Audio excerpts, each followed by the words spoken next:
بسم اللہ الرحمن الرحیم باب المسح علی العمامۃ والخمار، امامہ اور خمار پر مسح کرنے کا باب۔ امامہ جو لوگ سر پر پگڑی باندھتے ہیں اسی کو امامہ کہتے ہیں، اسی کو پگڑی بھی کہتے ہیں۔ عموماً اس میں سات پیچ ہوتے ہیں، ایک طرف 4 ہوتے ہیں، ایک طرف 3 ہوتے ہیں، سمجھ رہے ہیں نا؟ کم بیش بھی ہو جاتے ہیں کپڑے کے کم اور زیادہ ہونے کے اعتبار سے۔ تو امامہ پر مسح کرنا درست ہے یا نہیں ہے، تو بات بالکل صاف ہے کہ اللہ تبارک و تعالیٰ نے وضو میں سر کے مسح کرنے کا حکم دیا ہے۔ تو اگر کوئی امامہ پر اپنا بھیگا ہوا ہاتھ پھیرتا ہے تو سر پہ تو مسح کرنا پایا نہیں گیا، اس لیے وضو نہیں ہوگا۔ ایسے ہی روپٹے پر کوئی مسح، کوئی عورت اوڑھنی اوڑھے ہے، روپٹہ اوڑھے ہوئے ہے، اس پر وہ مسح کرتی ہے تو مسح نہیں ہوگا۔ یا یہ کہ روپٹہ اتنا ہلکا، اتنا باریک ہو، جیسے اس زمانے میں چلتا ہے نا مچھردانی والا، جیسے مچھردانی ہوتی ہے دوپٹہ بھی اسی قسم کا آتا ہے نا، بلکہ بعض کپڑوں میں آستین بھی اسی طرح کی آتی ہے۔ تو اب اگر وہ اوڑھ کر کے عورت مسح کرے تو بلا شبہ تر ہاتھ بال تک پہنچے گا ہی، بال بھیگیں گے ہی۔ تو اگر اس طرح سے تری پہنچتی ہے تب تو ہو جائے گا، لیکن یہاں واقعی جو دوپٹہ ہوتا ہے اس کی بات کی جا رہی ہے، جو کپڑے کا ہوتا ہے، سر ڈھکا ہوتا ہے، بال ڈھکے ہوتے ہیں۔ اب اگر اس پر کوئی عورت اپنا بھیگا ہاتھ پھیر لے تو اس کی تری بالوں تک نہیں پہنچے گی، اس لیے مسح نہیں ہوگا، سمجھ رہے نا؟ اخبرنا مالک، ہمیں خبر دی امام مالک نے، قال بلغنی عن جابر بن عبداللہ، انہوں نے فرمایا کہ مجھ تک جابر ابن عبداللہ کی روایت سے یہ بات پہنچی ہے۔ کیا پہنچی؟ کون سی بات؟ انہ سئل عن الامامۃ، کہ ان سے امامہ کے بارے میں دریافت کیا گیا، یعنی امامہ پر مسح کرنے کا مسئلہ پوچھا گیا۔ فقال، تو انہوں نے فرمایا لا، نہیں پوچھا گیا کہ مسح کر سکتے ہیں کہ نہیں، تو فرمایا لا، نہیں، حتی تمس الشعر الماء، یہاں تک کہ تم بال کو پانی پہنچا دو۔ یہ امساس سے ہوگا، چھو دینا اسے، یعنی تم یہ کوشش کرو کہ بال تک پانی پہنچا دو۔ یا یہ ہے کہ الماء یہ فاعل ہوگا حتی یمس الشعر الماء، یہاں تک کہ پانی بال سے مس ہو۔ تو ظاہر بات ہے کہ امامہ جب باندھا ہوگا، آدمی پگڑی باندھے ہوگا تو پھر پانی بال تک پہنچے گا نہیں، تو مسح کرنا درست نہیں ہوگا۔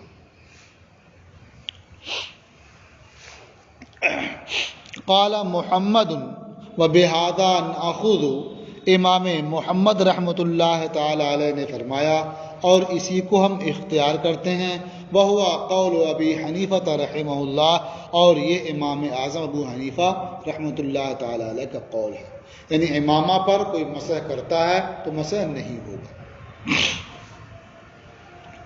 اخبرنا مالک حدثنا نافع، ہمیں خبر دی امام مالک نے، ہم سے حدیث بیان کی نافع نے، انہوں نے فرمایا رأیت صفیہ بنت ابی عبیدہ تتوضأ، کہ میں نے صفیہ بنت ابو عبیدہ کو دیکھا کہ وہ وضو کر رہی ہیں، وتنزع خمارہا، اور اپنی اوڑھنی اتار رہی ہیں، ثم تمسح برأسها، پھر وہ اپنے سر پر مسح کر رہی ہیں۔ اب یہاں ایک شبہہ یہ ہو رہا تھا کہ جب کوئی خاتون وضو کر رہی ہوں تو انہیں دیکھنا بھی درست نہیں ہے، اور خاتون کے لیے ایسی جگہ وضو کرنا بھی درست نہیں ہے کہ لوگ ان کا چہرہ دیکھیں، پیشانی دیکھیں، یا ان کا بال کھلے مسح کرنے میں تو بال دیکھیں۔ بھئی چہرے کے دیکھنے کی کسی حد تک تو گنجائش ہے، لیکن بال تو عورت ہے، چھپانا ضروری ہے، تو پھر کیسے انہوں نے دیکھ لیا؟ تو اس کا جواب دے رہے ہیں، قال نافع وانا یومئذ صغیر، اور میں ان دنوں چھوٹا تھا۔ تو ظاہر بات ہے اگر کوئی چھوٹا بچہ ہو تو کسی کے گھر آتا جاتا ہے، کسی خاتون کے پاس آتا جاتا ہے وہ، تو اس وقت وہ وضو کر رہی ہیں اور بچہ وہاں جائے تو اس کے لیے جانا بھی روا ہے اور اس کے سامنے ان کا مسح کرنا بھی روا ہے. تو اسی شبہ کا جواب دے دیا کہ ان دنوں میں چھوٹا تھا، نابالغ تھا. سمجھا نا؟ تو اور یہ مسئلہ بھی معلوم ہو گیا کہ جب سر پر مسح کرنا ہو تو خاتون اپنا دوپٹہ یا اپنی اوڑھنی اتار لے اور تب مسح کرے.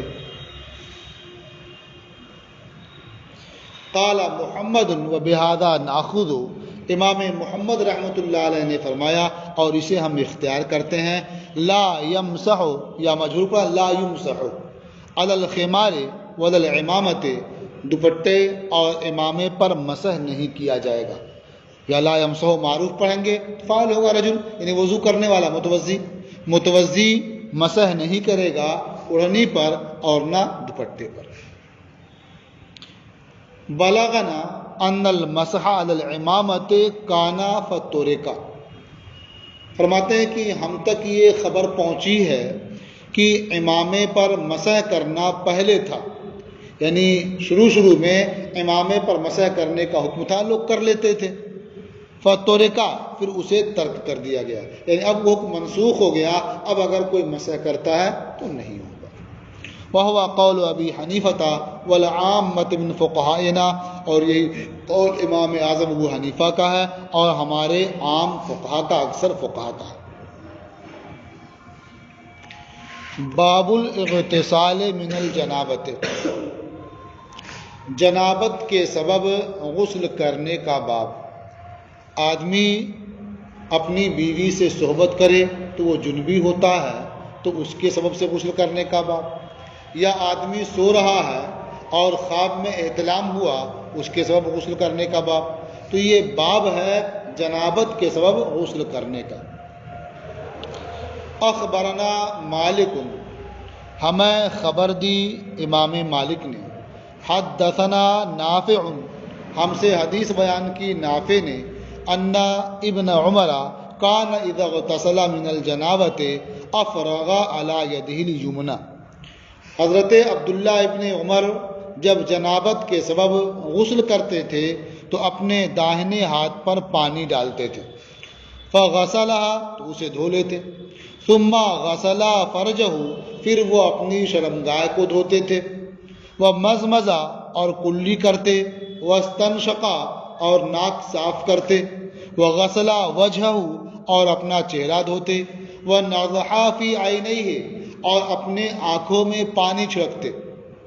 اوپر سے دھونے سے آنکھ کے اندر دھلا نہیں، تو اس کے لیے وہ آنکھ کھول کر کے چھینٹا مارتے پانی کا تاکہ اندر بھی دھل جائے. تو نضحا فی عینیہ، اور اپنے دونوں آنکھوں میں پانی کا چھینٹا مارتے تھے. ثم غسل یدہ الیمنی، پھر وہ اپنا داہنا ہاتھ دھلتے. ثم الیسری، پھر بایاں ہاتھ دھلتے. ثم غسل رأسہ، پھر اپنا سر دھوتے. ثم اغتسل، پھر وہ غسل کرتے. مطلب کیا ہے؟ وہ افاض الماء علی جلدہ، یعنی اپنے جسم پر، اپنی جلد پر پانی بہاتے تھے. تو گویا پہلے وضو کرتے باضابطہ، اس کے بعد اپنی جلد پر، اپنے جسم پر وہ پانی بہاتے. اس طرح سے وہ غسل کرتے تھے. امام محمد رحمۃ اللہ علیہ نے فرمایا وَبِهَذَا كُلِّهِ نَأْخُذُ، اور ان سب کو ہم اختیار کرتے ہیں، یعنی اسی طرح سے آدمی جنابت کے سبب غسل کرے گا، ہم بھی یہی کہتے ہیں. إِلَّا النَّضْحَ فِي الْعَيْنَيْنِ، مگر آنکھوں میں پانی کا چھینٹا مارنا، یہ اسے ہم اختیار نہیں کرتے ہیں. تو گویا پانی، آنکھوں میں پانی چھڑکنا، پانی ڈالنا، یہ وہ اپنا کرتے تھے، لیکن ہم اس کا حکم نہیں دیتے ہیں، ہم یہ قول نہیں کرتے ہیں. یہ کہہ سکتے ہیں کہ وہ ان کا اپنا معمول تھا، وہ کرتے تھے، لیکن یہ عام حکم نہیں ہے، سب کسی کے لیے یہ کرنا ضروری نہیں ہے. فَإِنَّ ذَلِكَ لَيْسَ بِوَاجِبٍ عَلَى النَّاسِ فِي الْجَنَابَةِ، کیونکہ وہ، یعنی آنکھوں میں پانی کا چھینٹا مارنا، یہ لوگوں پر جنابت میں واجب نہیں ہے. یعنی آدمی جنوبی ہو جائے، اس کے باعث وہ غسل کرے تو اس میں آنکھوں کے اندر بھی پانی کا چھینٹا مارنا یہ ضروری نہیں ہے. وَهُوَ قَوْلُ أَبِي حَنِيفَةَ وَمَالِكِ بْنِ أَنَسٍ وَالْعَامَّةِ، اور یہی قول امام اعظم ابو حنیفہ کا ہے، امام مالک ابن انس کا ہے اور اکثر فقہا کا ہے. باب الرجل تصیبہ الجنابۃ من اللیل، مرد جسے رات کو جنابت لاحق ہو اس کے غسل کا باب یا اس کے متعلق یہ باب ہے۔ اب یہ ہے کہ وہاں غسل کرنے کا بیان تھا کہ غسل کرے تو کیسے کرے، اور یہاں یہ ہے کہ رات میں جنابت لاحق ہو گئی، یعنی اپنی بیوی سے جمع کیا یا خواب دیکھا اور احتلام ہو گیا، تو اب کیا فوراً غسل کرنا ضروری ہوگا یا اس وقت وہ کیا کرے، پھر کب غسل کرے، وہ غسل کیسے کرے اس کا بیان ہو چکا، لیکن اب رات میں یہ معاملہ پیش آ گیا تو وہ کیا کرے اس تعلق سے اس باب میں بیان کرنا۔ تو باب الرجل تصیبہ الجنابۃ من اللیل، یہ باب ہے کہ آدمی کو رات میں جنابت لاحق ہو۔ اخبرنا مالک، ہمیں خبر دی امام مالک نے، اخبرنا عبداللہ ابن دینار عن ابن عمر، ہمیں خبر دی عبداللہ ابن دینار نے، وہ روایت کرتے ہیں حضرت عبداللہ ابن عمر سے، ان عمر رضی اللہ عنہ ذکر لرسول اللہ صلی اللہ علیہ وسلم انہ تصیبہ الجنابۃ من اللیل، کہ حضرت عمر فاروق اعظم رضی اللہ تعالی عنہ نے اللہ کے رسول صلی اللہ تعالی علیہ وسلم سے ذکر کیا کہ انہیں رات میں جنابت پیش آ جاتی ہے، جنابت لاحق ہو جاتی ہے، تو اب وہ کیا کریں؟ قال، تو حضور نے ارشاد فرمایا، توضأ، تم وضو کرو، وغسل ذکرک، اور اپنے ذکر کو، اپنے شرمگاہ کو دھو لو، ونم، اور سو جاؤ۔ تو اس سے سمجھ میں آیا کہ رات میں جنابت لاحق ہو جائے، آدمی جنبی ہو جائے تو فوراً نہانا یہ لازم نہیں ہے، کہ کیا کام کر لے، وہ وضو کر لے، شرمگاہ دھو لے اور اس کے بعد سو جائے، اتنا کر لینا اس کے لیے کافی ہے۔ اگر ایسا بھی نہیں کیا اور سو گیا یہ بھی جائز ہے، لیکن ایسا کر لے گا کہ اس کے لیے نشاط کا باعث ہوگا، اطمینان کا باعث ہوگا، اور جو چیز لگ چکی ہے اس کے پھیلنے کا اندیشہ ختم ہو جائے گا۔ ظاہر بات ہے آدمی جنبی ہوا تو جہاں بھی منی لگی جسم میں یا کپڑے میں، جا کر کے اسے دھل لیا اور وضو کیا، اب آ کر کے سویا آرام سے، تو اب مزید پسینہ ہو یا گرمی ہو تو اس کے پھیلنے کا اندیشہ ختم ہو جائے گا نا۔ اور ویسے اگر سویا رہا تو جو پاکیزہ طبیعتیں ہوتی ہیں انہیں ویسے نیند بھی نہیں آئے گی۔ کپڑے میں یہ مادہ لگا ہوا ہو تو اتنا کپڑا بھیگا معلوم ہوگا، آدمی کو ویسے ہی خراب لگے گا، یا اگر نہیں احتیاط کرتا ہے پھر بستر میں بھی لگ سکتا ہے، وہ بھی خراب ہو سکتا ہے۔ تو معلوم ہوا کہ یہ عمل کر لینا اس کی طبیعت کے لحاظ سے بھی بہتر ہے، اور اس کے لیے آسانی بھی فراہم کرے گا، یہ کہ وہ نجاست پھیلے گی نہیں، بستر میں نہیں لگے گی اور کہیں نہیں پہنچے گی۔ تو اگر یہ کر لے تو بہتر ہے کہ حضور نے اس کا حکم دیا ہے، اور اگر کوئی ویسے ہی سو جاتا ہے کہ بھی جائز ہے۔ قال محمد، امام محمد رحمۃ اللہ علیہ نے فرمایا، وَإِن لَمْ يَتَوَضَّأْ، اگر اس نے وضو نہیں کیا، وَلَمْ يَغْسِلْ ذَكَرَهُ، اور اپنی شرمگاہ کو دھلا نہیں، حَتَّى يَنَامَ، یہاں تک کہ وہ سو جاتا ہے، فَلَا بَأْسَ بِذَلِكَ أَيْضًا، تو اس میں بھی کوئی حرج نہیں ہے۔ وہ دونوں کام کر سکتا ہے، لیکن وہ کرے بلا شبہ بہتر ہوگا۔ اس کے فوائد کیا ہیں وہ بیان کیے گئے۔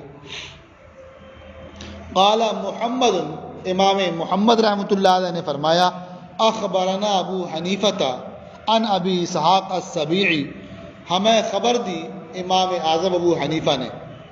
یہ شروع میں بیان کیا گیا تھا نا کہ بعض حدیثیں جو نقل کی ہیں وہ امام اعظم کی روایت سے، یہ امام اعظم کی روایت سے، اخبرنا ابو حنیفہ۔ اکثر کیا اخبرنا مالک، اخبرنا مالک، یہاں کیا اخبرنا ابو حنیفہ۔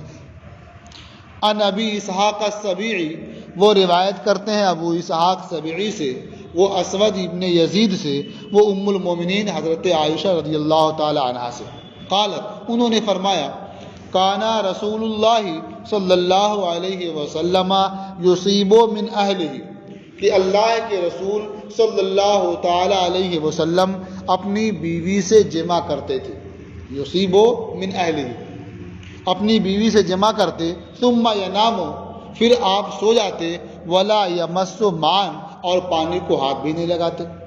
تو اس سے کیا سمجھ میں آیا کہ نہ وضو کرتے نہ شرمگاہ ہوتے بلکہ ویسے ہی آپ سو جاتے۔ فَإِنِ اسْتَيْقَظَ مِنْ آخِرِ اللَّيْلِ، تو اگر رات کے آخر حصے میں بیدار ہوتے عادہ تو دوبارہ وہ وضو کرتے، واغتسل، اور اس کے بعد غسل فرماتے۔ تو نبی کریم صلی اللہ تعالی علیہ وسلم کا یہ عمل یہ بیان جواز کے لیے ہے۔ جو امام محمد نے فرمایا نا کہ ایسا کر لیا تو ٹھیک ہے، اور ایسا نہیں بھی کیا جب بھی کوئی حرج نہیں ہے، تو یہ احادیث ہیں جن کے باعث وہ قول انہوں نے کیا ہے۔ یہ سرکار کا یہ عمل بیان جواز کے لیے ہے۔ قال محمد، امام محمد رحمۃ اللہ علیہ نے فرمایا ھذا الحدیث ارفق بالناس، یہ حدیث لوگوں کے لیے زیادہ آسان ہے۔ ظاہر بات ہے ٹھنڈک کا موسم ہو، ایسے موقع پر اٹھ کر کے جانا، پھر اسے دھونا، وضو کرنا، یہ بلا شبہ مشکل ہے لوگوں کے لیے، اور ویسے سو جانا یہ آسان ہے۔ تو کہا یہ آسان ہے لوگوں کے لیے، لیکن جو پہلی حدیث گزری وہ حدیث اصح ہے اور وہ ارجح ہے نا، اور وہ مفید بھی ہے۔ وَهُوَ قَوْلُ أَبِي حَنِيفَةَ رحمہ اللہ، اور یہ امام اعظم ابو حنیفہ رحمۃ اللہ علیہ کا قول ہے۔ باب الاغتسال یوم الجمعۃ، جمعہ کے روز غسل کرنے کا باب۔ دیکھیے جمعہ کے دن غسل کرنے کا حکم ہے نا، تو یہ جو غسل کرنے کا حکم ہے یہ روزے جمعہ کی وجہ سے ہے یا نماز جمعہ کی وجہ سے ہے؟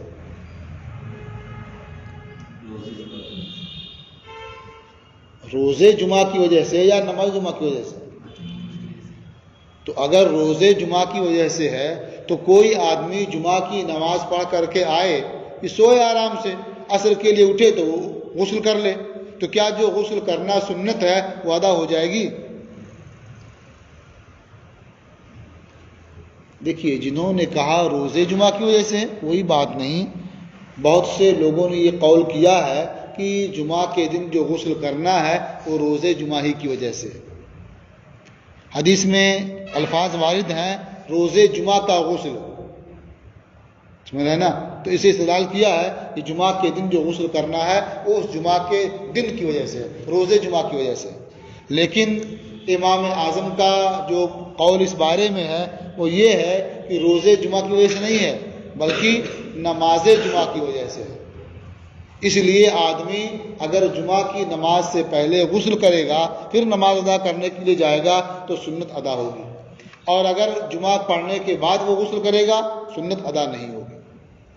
اور یہی بات قرین قیاس بھی معلوم ہوتی ہے۔ کیوں؟ جمعہ کے دن غسل کرنے کا حکم کیوں دیا گیا، کیوں اس کی تاکید کی گئی؟ اس لیے کہ اس زمانے میں جو مسجدیں ہوتی تھیں ان کی چھت بہت نیچی ہوتی تھی، اور وہ بھی گھاس پھوس کی ہوتی تھی، دھوپ کی شدت تھی وہاں، تو دھوپ کی شدت ہو اور مسجدوں کی چھت نیچی ہو، اندر کتنی گرمی ہوگی آپ سمجھ سکتے ہیں۔ ایک مسئلہ ادھر یہ تھا۔ صحابہ کرام عموماً کھیتوں میں کام کیا کرتے تھے یا بازاروں میں کام کرتے تھے۔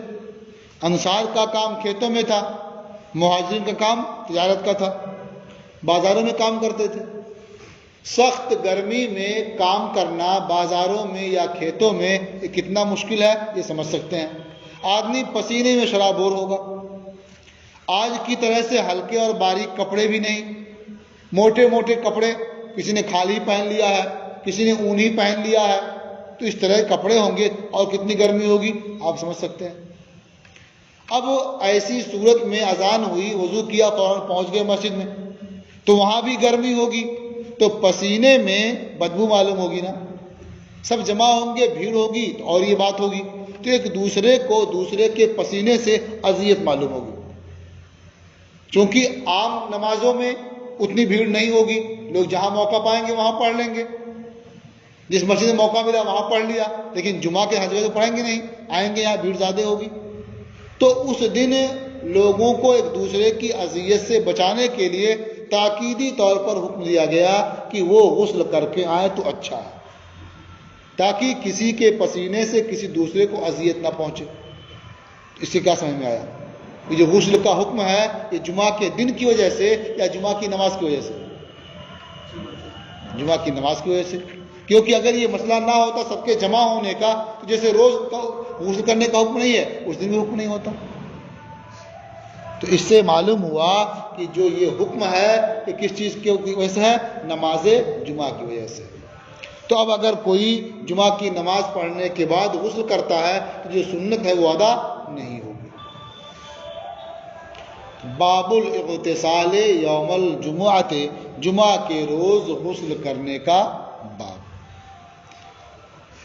اخبرنا مالک، ہمیں خبر دی امام مالک نے، حدثنا نافع عن ابن عمر، ہم سے حدیث بیان کی نافع نے ابن عمر کی روایت سے، ان رسول اللہ صلی اللہ علیہ وسلم قال، کہ اللہ کے رسول صلی اللہ تعالی علیہ وسلم نے ارشاد فرمایا، اذا اتی احدکم الجمعۃ فلیغتسل، جب تم میں سے کوئی جمعہ کے لیے آئے، یعنی نماز جمعہ ادا کرنے کے لیے آئے تو اسے غسل کر لینا چاہیے.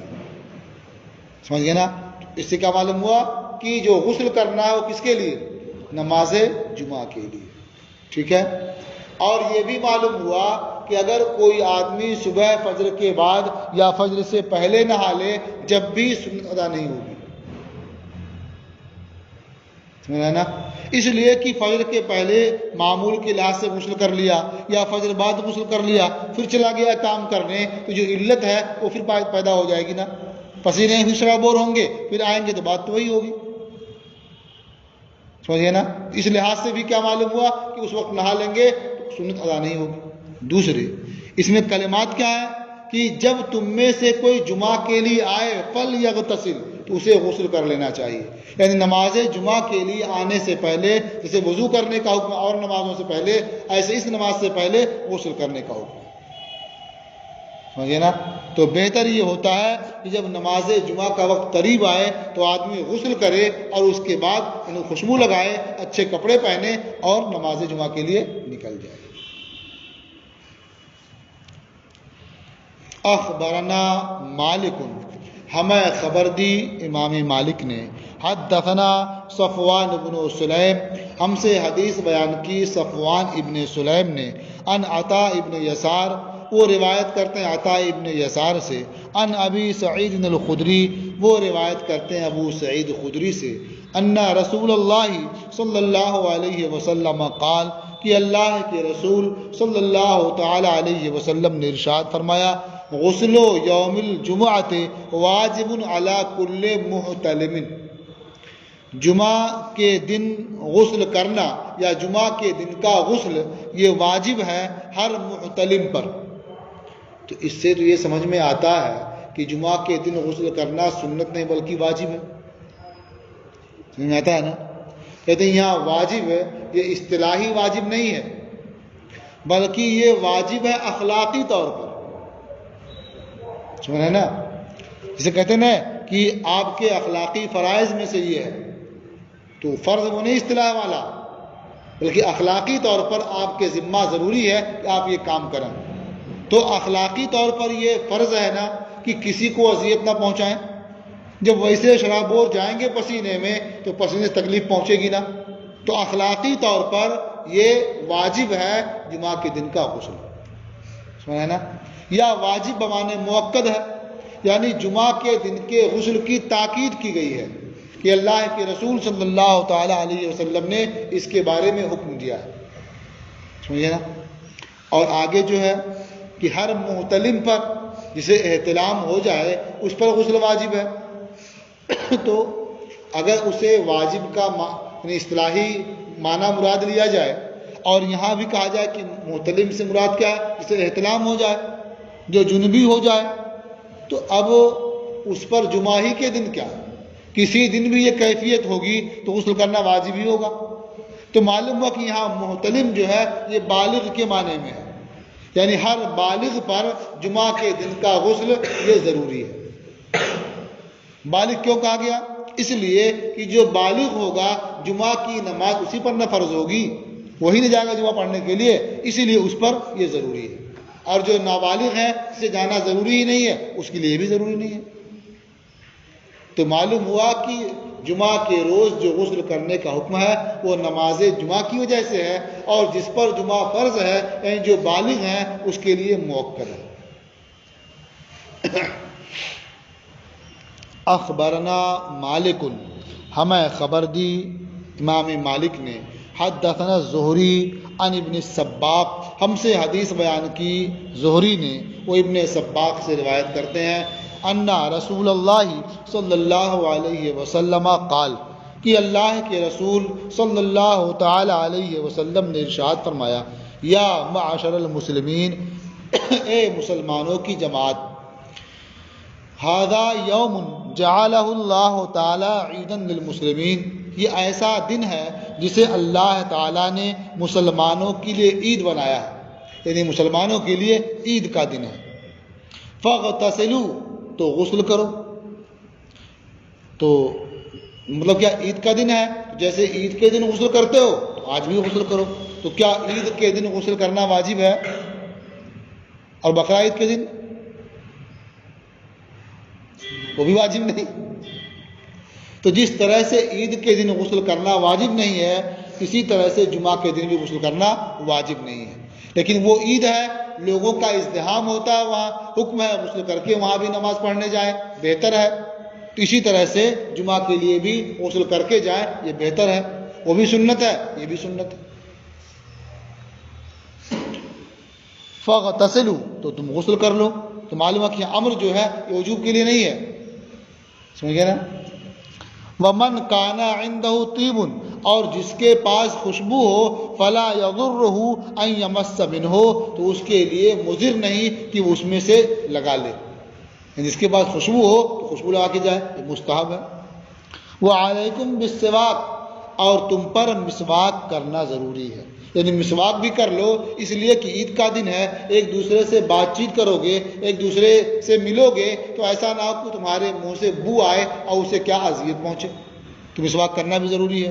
اب علیکم وجوب بتانے کے لیے بھی آتا ہے نا، لیکن یہاں وجوب کے لیے نہیں ہے، اس لیے کہ اللہ کے رسول نے صاف صاف ارشاد فرمایا، لولا ان اشق علی امتی لامرتہم بالسواک عند کل صلاۃ، اگر میں اپنی امت پر دشوار نہ جانتا تو میں انہیں حکم دیتا ہر نماز کے وقت مسواک کرنے کا۔ تو معلوم ہوا کہ ہر نماز کے وقت مسواک کرنے کا حکم مشقت کا باعث ہے، یہ دشوار ہے، اس لیے یہ مسواک کرنے کا حکم لازمی نہیں ہے، لیکن یہ بہتر ہے، اس کا فائدہ مسلم ہے۔ اخبرنا مالک، ہمیں خبر دی مالک نے، اخبرنی المقبری، ہمیں خبر دی مقبری نے، ان کے بارے میں پہلے آ چکا ہے نا کہ با پر پیش بھی پڑھ سکتے ہیں اور با پر زبر بھی پڑھ سکتے ہیں، کہ مقبرے کے پاس ہی رہتے تھے یہ۔ ان ابی ہریرہ، وہ ابو ہریرہ سے روایت کرتے ہیں، انہ قال، انہوں نے فرمایا، غسل یوم الجمعۃ واجب علی کل محتلم کا غسل الجنابۃ، کہ جمعہ کے دن کا غسل ہر محتلم پر واجب ہے جیسے جنابت کا غسل واجب ہوتا ہے۔ تو اس سے سمجھ میں آتا کہ جنابت کا غسل تو واجب ہے، واجب اصطلاحی جو ہے، تو ایسے ہی جمعہ کے دن کا غسل بھی واجب ہوگا۔ تو کہتے ہیں کہ حضرت ابو ہریرہ کے نزدیک یہ واجب ہی ہے، یعنی جو الفاظ سے ظاہر ہے وہی ان کے نزدیک مراد بھی ہے، اس لیے یہ ان کے مذہب کے مطابق ہے۔ اسی کو ظاہریہ بھی اختیار کرتے ہیں اور یہ کہتے ہیں کہ جمعہ کے دن غسل کرنا واجب ہے، لیکن ہمارے نزدیک یہ واجب نہیں ہے، سنت ہے، اور جو واجب کا اطلاق ہوا ہے اس کا جواب دیا جا چکا ہے۔ اخبرنا مالک، ہمیں خبر دی مالک نے، اخبرنی نافع، مجھے خبر دی نافع نے، ان ابن عمر کان لا یروح الی الجمعۃ الا اغتسل، کہ حضرت عبداللہ ابن عمر جمعہ کے لیے نہیں جاتے تھے مگر یہ کہ وہ غسل کر لیتے تھے، یعنی غسل کرنے کے بعد ہی وہ نماز جمعہ کے لیے جاتے تھے۔ اس سے بھی سمجھ میں آیا کہ جو جمعہ کے دن غسل کرنے کا اہتمام کیا جاتا ہے، جو سنت ہے، جو صحابہ کرتے تھے، وہ جمعہ کی نماز سے پہلے ہی، یعنی نماز جمعہ کے لیے سارا اہتمام ہوتا تھا، جمعہ کے دن کے لیے نہیں۔ اخبرنا مالک، ہمیں خبر دی مالک نے، اخبرنی الزہری، مجھے خبر دی زہری نے، ان سالم ابن عبداللہ، سالم ابن عبداللہ سے روایت کرتے ہیں وہ اپنے والد سے، ان رجلا من اصحاب رسول اللہ صلی اللہ علیہ وسلم دخل المسجد یوم الجمعۃ، کہ اللہ کے رسول صلی اللہ تعالی علیہ وسلم کے اصحاب میں سے ایک صاحب جمعہ کے روز مسجد میں داخل ہوئے، وہ عمر بن الخطاب یخطب الناس، اور حضرت عمر ابن خطاب لوگوں کو خطبہ دے رہے تھے۔ فقال ایتو ساعۃ ھذہ، کہ جب خطبے کے وقت وہ اندر داخل ہوئے تو آپ نے پوچھا یہ کون سا وقت ہے؟ یعنی جمعہ کے دن ہے تو جو خطبے کی اذان ہوتی ہے اس سے پہلے کم از کم پہنچ جانا چاہیے، تو یہ خطبہ شروع ہے، یہ آنے کا کون سا وقت ہے؟ فقال الرجل، تو اس شخص نے معذرت کرتے ہوئے کہا، انقلبت من السوق، میں بازار سے واپس لوٹا، فسمعت النداء، تو میں نے اذان سنی، یعنی جو خطبے سے پہلے اذان ہوتی ہے وہ اذان میں نے سنی، فما زدت علی ان توضأت، تو میں نے وضو کرنے پر اضافہ نہیں کیا، یعنی اس پر میں نے دیر نہیں کی بلکہ میں نے وضو کیا اور فوراً بھاگا بھاگا مسجد آ گیا، ثم اقبلت، پھر میں مسجد سے متوجہ ہو گیا۔ قال عمر، حضرت عمر نے فرمایا، والوضوء اذن، یعنی خالی وضو ہی کیا ہے، مطلب غسل کرنا چاہیے تھا لیکن خالی وضو کیا ہے، یا معنی یہ ہو کہ والوضوء اذن، یعنی وضو بھی کافی ہے، یعنی جمعہ کی نماز پڑھنے کے لیے غسل کرنا یہ فرض واجب نہیں ہے، وضو کرنا بھی کافی ہے، تو وضو کر کے آگے اچھا ہی ہوا۔ وقد علمت ان رسول اللہ صلی اللہ علیہ وسلم کانا یامر بالغسل، تو یہ آگے کی جو عبارت ہے یہ پہلے معنی کی تائید کرتی ہے، یعنی صرف وضو ہی کیا، غسل نہیں کیا، جبکہ تمہیں معلوم ہے کہ اللہ کے رسول صلی اللہ تعالی علیہ وسلم غسل کا حکم دیا کرتے تھے، یعنی تمہیں غسل کر کے آنا چاہیے تھا۔ قال محمد، امام محمد رحمۃ اللہ علیہ نے فرمایا، الغسل افضل یوم الجمعۃ ولیس بواجب، کہ جمعہ کے دن غسل کرنا یہ افضل ہے، واجب نہیں ہے۔ وفی ھذا آثار کثیرہ، اور اس سلسلے میں یعنی واجب نہ ہونے کے بارے میں بہت سے آثار وارد ہیں۔ تو ان سب سے سمجھ میں آتا ہے کہ جمعہ کے دن غسل کرنا یہ بہتر ہے، سنت ہے، اور اگر آدمی غسل نہیں کر سکا یہ بھی کافی ہے، اسے پاک ہونا یہ لازم ہے۔